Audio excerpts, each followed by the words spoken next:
What's up, guys? Hope you had a great evening. Hope your morning is starting out well. The crypto market's doing well, but that's not what I want to talk about. All right. What I want to talk about is Shibarium, some changes that have taken place, and honestly, some things that surprised me. Okay.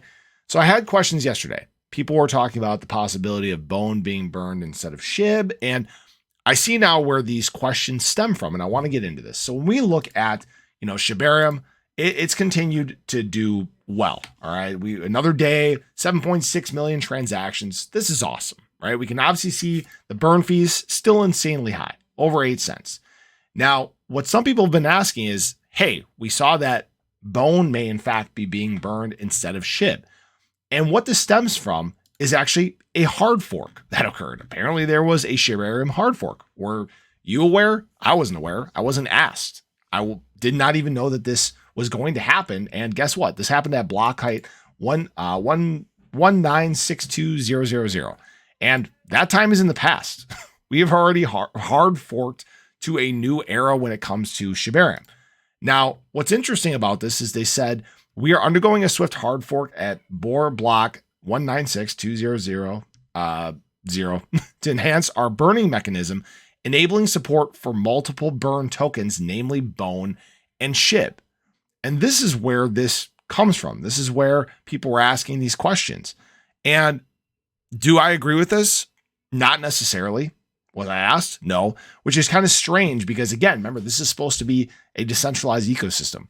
We're supposed to have governance. We're supposed to have some say in what happens here. And I don't think a single community member was asked about this. Now, do I think the network can support burns for both? Yes, I do. All right. But that's not the point.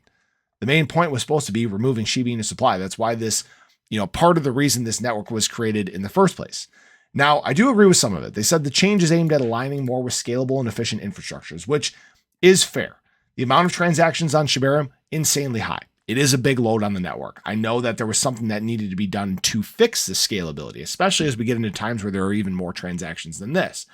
But I don't understand the switch to burning bone. All right. It's not a full-on switch, guys. People need to realize that. And I don't know what portion of these burns are going to be burning bone. I hope it's not 50%. We don't have quite the clarity that we need right now. And again, when we go back, this has been one of the biggest issues with this ecosystem development team is transparency. We haven't gotten the information. This information, for example, was not relayed beforehand. It was just done. All right. And I think that this is probably going to piss off a lot of people. I'm not necessarily very happy in this regard too. We were finally getting to a point where we were seeing possible significant shib burns. All right. Trillions and trillions and trillions of shib capable of being removed from supply every single year. And now we don't know. We have questions. And realistically, we want answers. So I want to say this. Okay. We all just need to wait for now and see what's said, see if we can get some clarity in this regard. And I'm not going to freak out yet, okay? But if there was a major shift and we transition to a heavy burn of bone, that's a problem. So I appreciate you guys. Hope you enjoyed the video. Let me know your thoughts on this.